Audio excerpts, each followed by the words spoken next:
Assalamualaikum warahmatullahi wabarakatuh. Perkenalkan, nama saya Aisyah Nurhayati dengan NIM 8598503844. Saya berasal dari Universitas Terbuka UPBJJ Kendari. Video ini saya buat untuk memenuhi tugas tutorial 2 pada mata kuliah Filsafat Ilmu. Dalam kesempatan kali ini, saya akan menjelaskan hubungan timbal balik antara filsafat ilmu dan pendidikan. Hubungan ini bukan sekedar hubungan keterkaitan, melainkan hubungan yang saling menguatkan, membentuk, dan mengembangkan satu sama lain.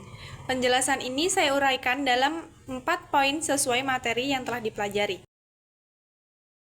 Poin yang pertama, bagaimana filsafat ilmu mengawasi dan memperkuat eksistensi, keilmiahan, serta nilai-nilai dalam ilmu pendidikan.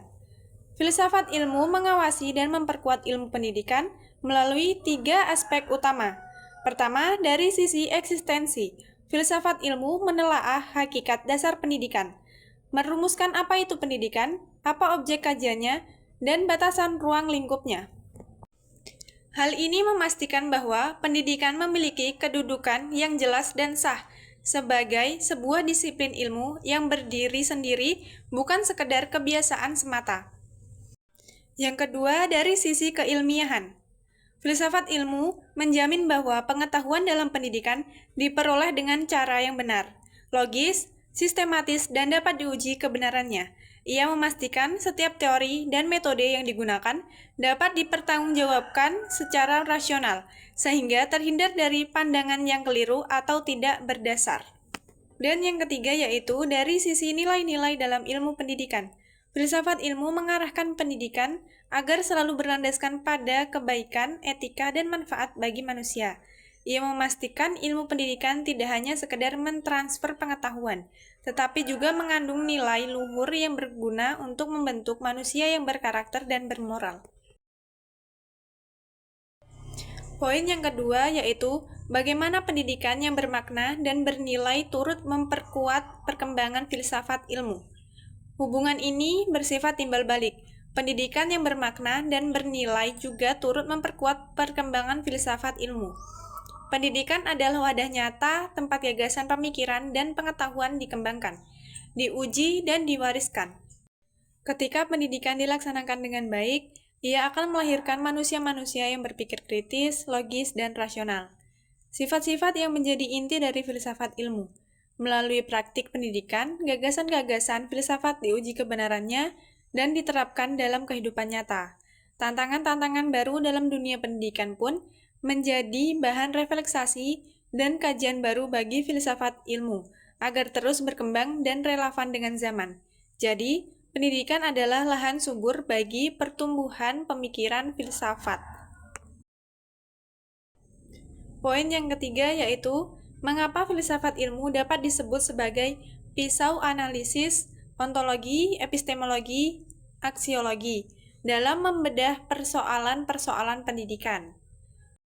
Ketiga filsafat ilmu dapat disebut sebagai pisau analisis dalam membedah persoalan pendidikan melalui 3 pilar utamanya, yaitu ontologi, epistemologi, dan aksiologi. Pertama, ontologi. Berfungsi meneliti hakikat dari masalah yang dihadapi. Ia menjawab pertanyaan, apa sebenarnya masalah itu, apa hakikat pendidikan dan tujuan sejatinya.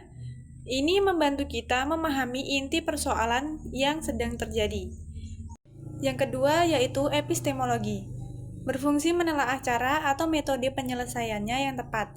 Ia menjelaskan bagaimana langkah yang benar harus diambil, serta bagaimana memperoleh dan membuktikan kebenaran pengetahuan yang digunakan ini, memastikan cara yang dipilih sah dan tepat sasaran.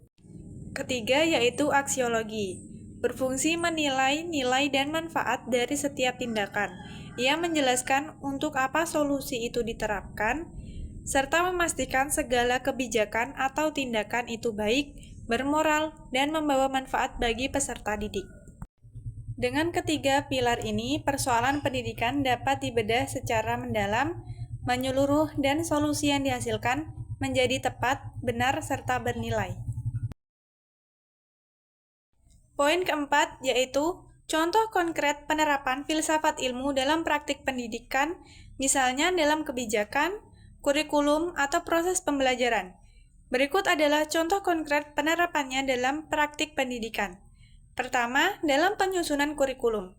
Di sini diterapkan aspek ontologi dan aksiologi, yaitu saat kita menentukan materi apa yang layak diajarkan, serta memastikan materi tersebut memiliki nilai kebaikan dan manfaat nyata bagi kehidupan siswa.